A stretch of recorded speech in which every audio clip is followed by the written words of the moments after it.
Aloha! Aloha, My name is Krista Ralaxmi-Detten, and I'm Michael Ditton. and we are Infinite, Activation, coming to you from. Southern California, San Diego. And we are still in a period of gloomy June gloom. June gloom, yep, Yeah. yep. But you know what? It's still beautiful. Temperature's great. We're in a wonderful place, so I can live with a little June gloom. It actually burns off by the afternoon, and yeah, most of the time. Then we have sun again. Yep, yep. Yeah. So it's beautiful. Today we are going to talk about becoming a queen or king inside of you and in your life. And for me, this concept as such was very foreign, and I didn't really know much about it. But as we were kind of like, I was going in my life more and more into the new time energy, which is basically the phases of indigo, crystal, and golden energy. The golden energy kind of brought more and more of that maturity out to the surface inside of me, and then also started to manifest it outside of me. But this journey to become the true queen who I am as a woman has been a long and quite a challenging one.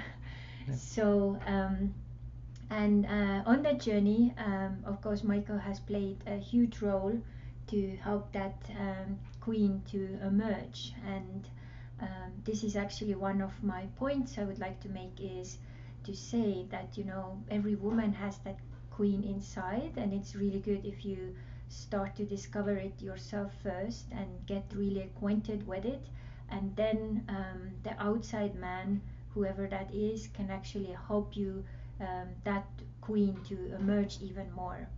And when I say queen, I don't mean queen like immature Dictator. and dictator kind of queen. I mean queen who Mature. is mature, conscious, in connection with herself. Yeah. So, and that journey has been really interesting. And as Michael came into my life, because Michael, just the way you are, it's so like royal and king like, and it just like swept me off my feet, because I'd never really experienced that gentleman like way of treating me and being there for me. So that helped to really tease more of that queen inside of me to come out, and at least first kind of took little peeks, and then when it seemed like safe, then started to come out step by step.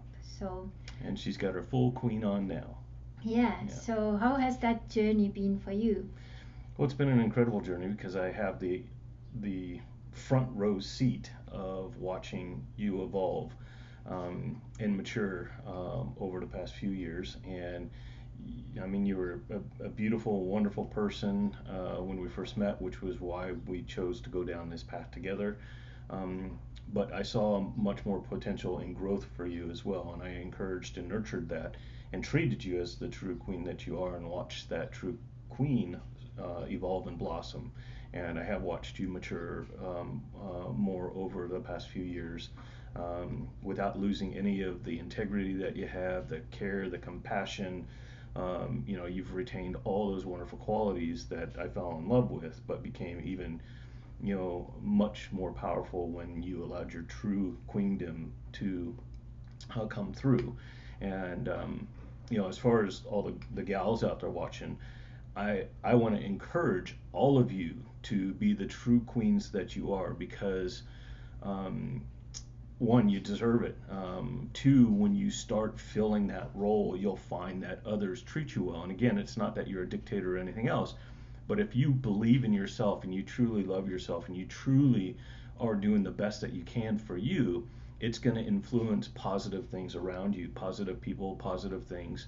And make sure that when you are looking for a partner, whether it's somebody that you're going to travel through life with on a journey like Crystal and I have, or in business or in friendship or anything else, make sure that you don't settle for less, because you don't want somebody that doesn't treat you like the queen that you are.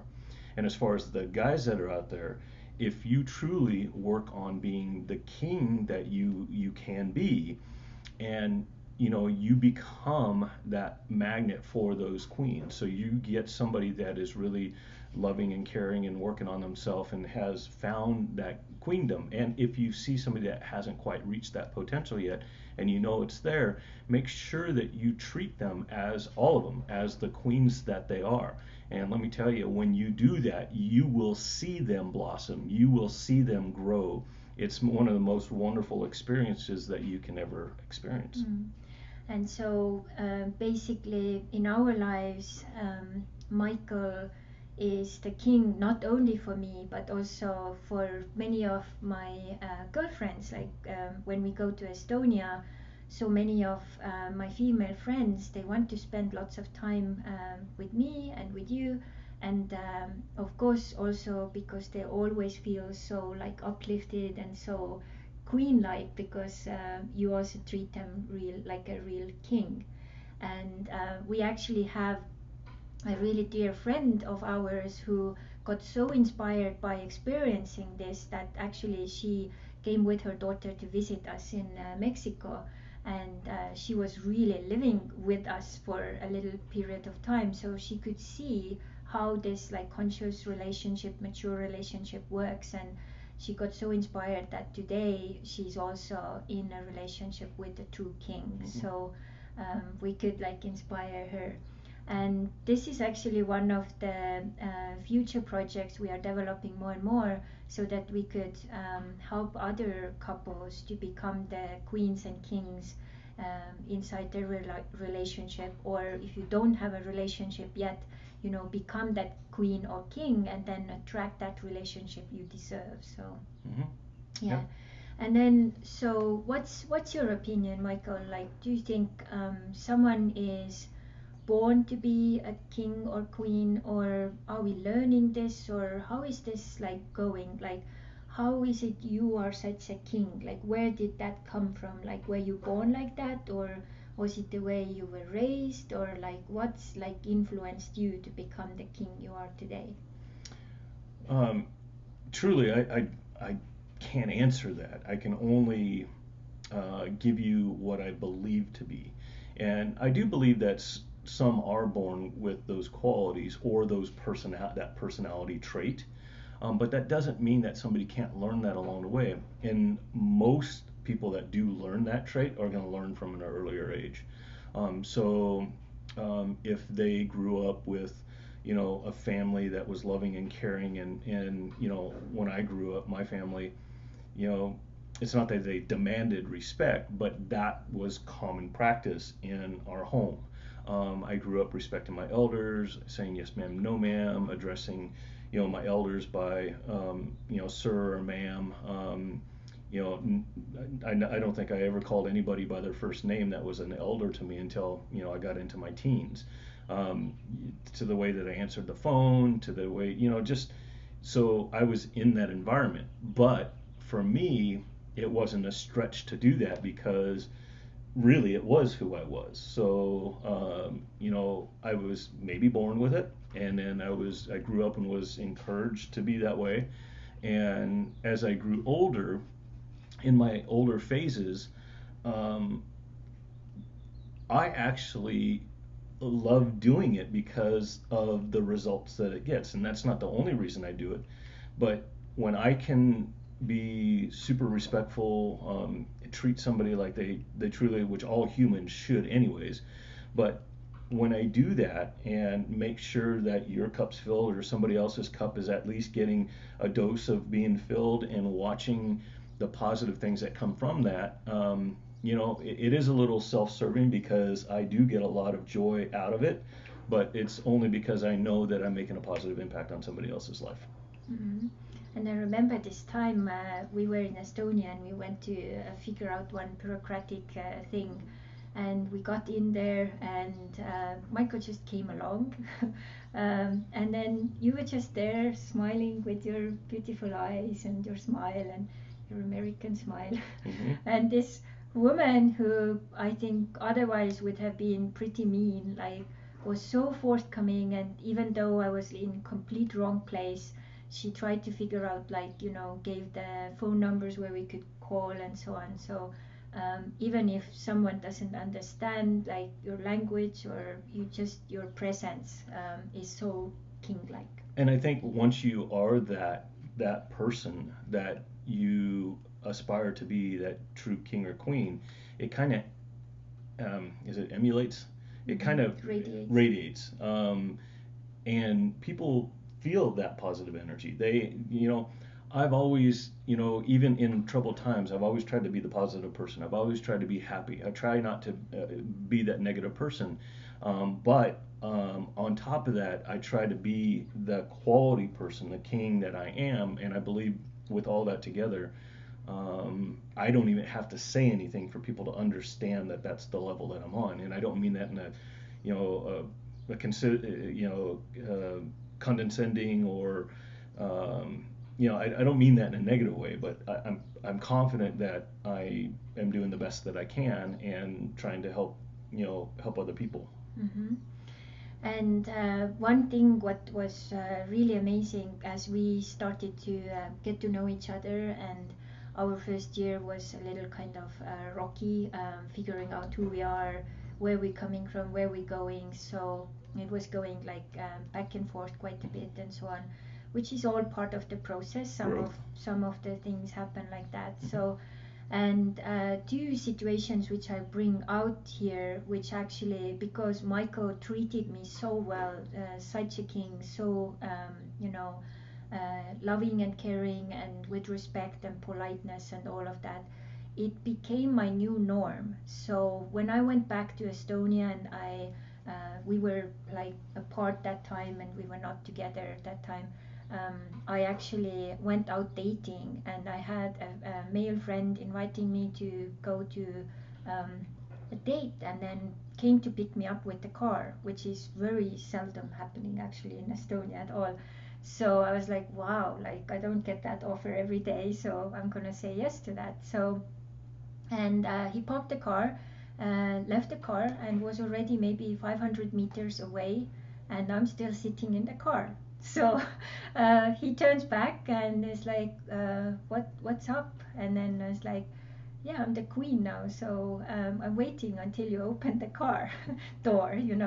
So I had no idea I could even do something like that, like the way where I was like, brought up. I didn't even know that was like okay to do. So and so this way I also taught that man that this is what real kings do. And I really hope, I haven't asked him after that, but I really hope that he picked that up. Yeah.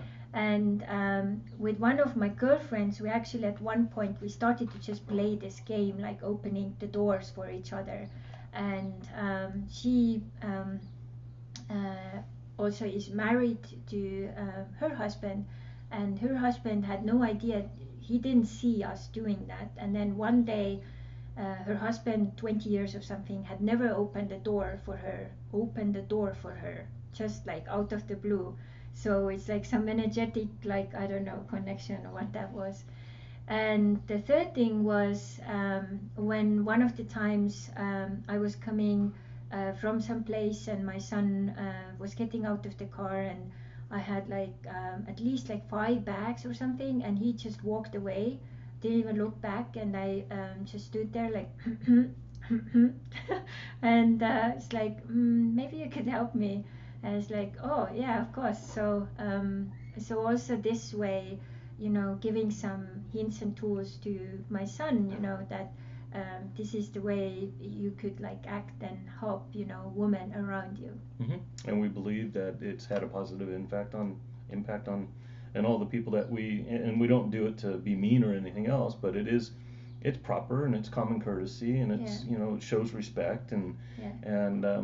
I think some people just don't know that, or they forget it, and when it's brought to their attention or reminded of it, they don't have a problem with it. I mean, it doesn't take any longer to open somebody's door, or step on the outside of somebody so you're the man's closer to the street and traffic, or to open a door going into a building. I try to do that for everybody, not just queens, but and those are just common practice and respectful. Yeah, and it's also something we call consideration, and this was one of the things when we started to hang out and kind of get to know each other. So you said several times like, wow, this was mean, or this was too direct, or this was not very considerate. But that's the thing also with different cultures, we may be brought up differently, and that was not considered impolite at all. So I had to kind of readjust myself and like think like, yeah,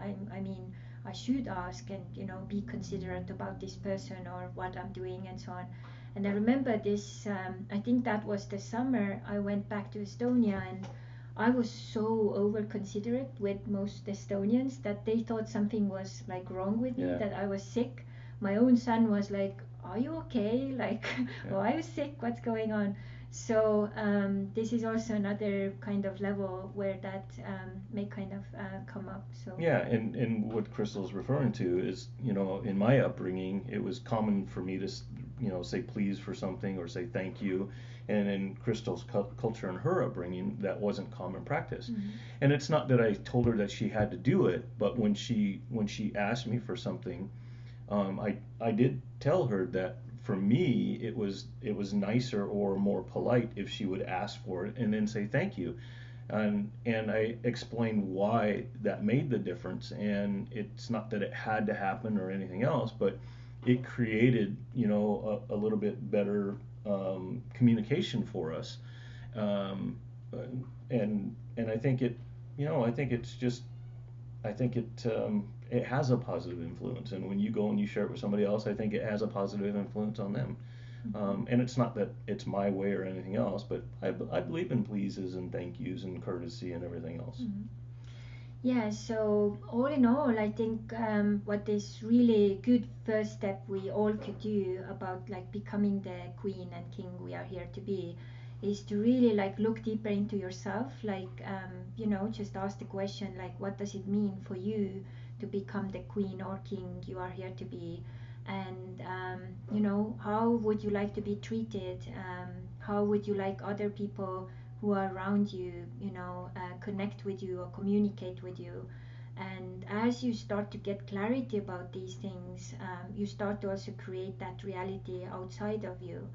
And if you also have some background or cultural things where these things were not like common courtesy, then one of the things is to actually go and travel. Like I remember first time I was in England, they thought like I was such a rude person, because in England, politeness is number one thing, like in everything what you Yeah. do. Doesn't matter whether you are in a family setting or in a subway or whatever, you always are very like, polite. Mhm. So this way I also learned like, okay, this is how things are done here. So I learned to become more aware of those little details, and then of course to have a true king in my life who can hold space for me so that my inner queen could emerge helped a lot too. And I wasn't a jerk about it. We talked nice and civilly, and there was no, because I understand it's a different cultural thing, and I think that adds a lot to it as well, because I approached it as a king to a queen and was respectful in how I brought it to your attention. I didn't say, hey, if you want something, say please, or if you get something, you better say thank you or anything like that, because that's not helpful. So you also have to be respectful that that in different cultures or what have you, that it is different. And if there is a common ground somewhere, if everybody's respectful, you normally find something that works. Yeah, and it's so much also like how you communicate those Yeah, things. absolutely. So sometimes it's good to like kind of be aware of that. Yep. And in that journey, what really helped me and us also is actually our connection to inner family, the inner child, inner woman, inner man. And I believe that my inner family actually guided me to a place where we met first time in Mexico. And because I listened and I put that intuition and guidance into the works, then this happened. And sometimes it also felt like, oh, maybe we met first time too early, but I believe also there was a divine timing with the whole Yeah. thing. And the first year was that kind of clarifying and figuring out, like it was really like the real queen was like emerging from inside out. So yeah. So what we would recommend you is to basically ask those questions yourself, what we just recommended here, and figure out if you already have some mentors or some role models as queens and kings in your life. And this is also how I have really learned so much about that kind of royal you, as I call it. I also have Hawaiian family, and once I got to know them more and I looked and observed how they were communicating with each other, that was my role model for like I want a relationship like that as well. And as I put that down, I think everything started to kind of align with that wish and bring me like more and more people like that, and then we happened. So Yep, and it's here we really are. cool. Yeah. So yeah, so we just remind you that you are the queen and king you are here to be. And if you would like to have more guidance, how to become more of that, and we could be your guides and you resonate with us, let us know. We still have those 15-minute power calls happening, so we can figure out what's the best way to get you onto that royal queendom or kingdom. Yep. So that's it for today. That's it for today. Thank you. Mahalo. Mahalo.